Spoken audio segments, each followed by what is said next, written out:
নমস্কার বন্ধুরা, চলে এলাম গোটা মশলা দিয়ে বাদশাহী চিকেনের একটা রেসিপি নিয়ে। এই রেসিপিটা আমি একটা অন্য জায়গা থেকে দেখে করেছি।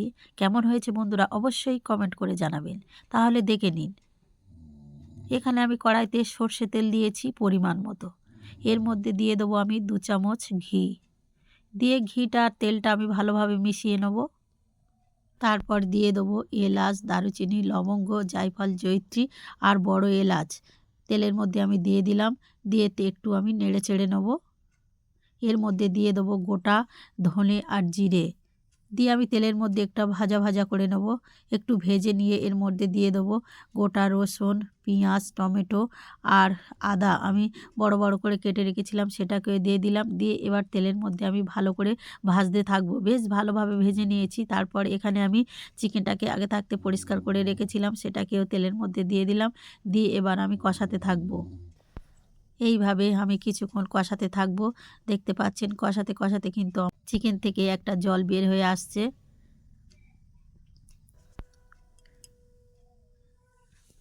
বেশ কিছুক্ষণ কষানোর পর এর মধ্যে দিয়ে দেবো স্বাদ মতো লবণ আর অল্প করে একটু চিনি দিয়ে আবার আমি কষাতে থাকবো। বন্ধুরা এইভাবে কিন্তু কষাতে কষাতে আমি চিকেনটাকে সিদ্ধ করে নেব।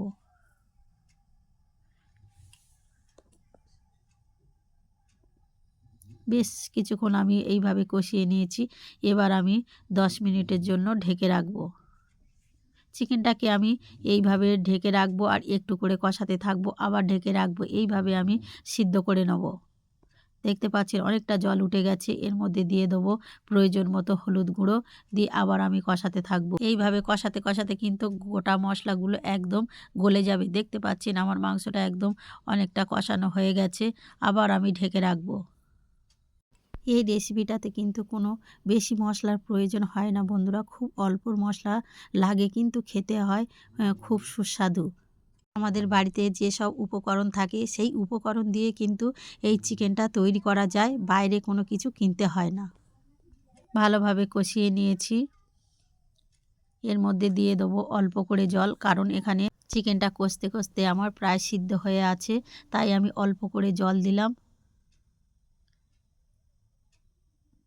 দিয়ে আমি দিয়ে দেবো ওপর থেকে গন্ধরাজ লেবুর রস।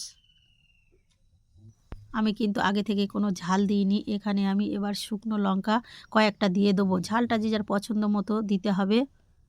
দিয়ে আমি ঢাকা দিয়ে রাখবো আধ ঘন্টা, একদম হালকা আঁচে। আধ ঘন্টার পর ফিরে এলাম। দেখতে পাচ্ছেন একদম আমার রেডি হয়ে গেছে। আর বন্ধুরা যে শুকনো লঙ্কাটা আমি দিয়েছিলাম, লঙ্কাটা কিন্তু হালকা আঁচে দেওয়ার জন্য একদম লঙ্কাটা গলা গলা হয়ে গেছে। আর কালারটা কত সুন্দর এসছে দেখুন বন্ধুরা। বন্ধুরা আমার এই রেসিপি যদি আপনাদের ভালো লেগে থাকে তাহলে লাইক, শেয়ার, কমেন্ট ও সাবস্ক্রাইব করবেন। আর ফেসবুক থেকে দেখলে আমার পেজটাকে ফলো করে পাশে থাকবেন। আর অবশ্যই একবার বাড়িতে বানিয়ে দেখুন, খেতে হয় অসাধারণ, বিশেষ করে রুটি কিংবা পরোটার সাথে দারুণ লাগে খেতে। ধন্যবাদ বন্ধুরা।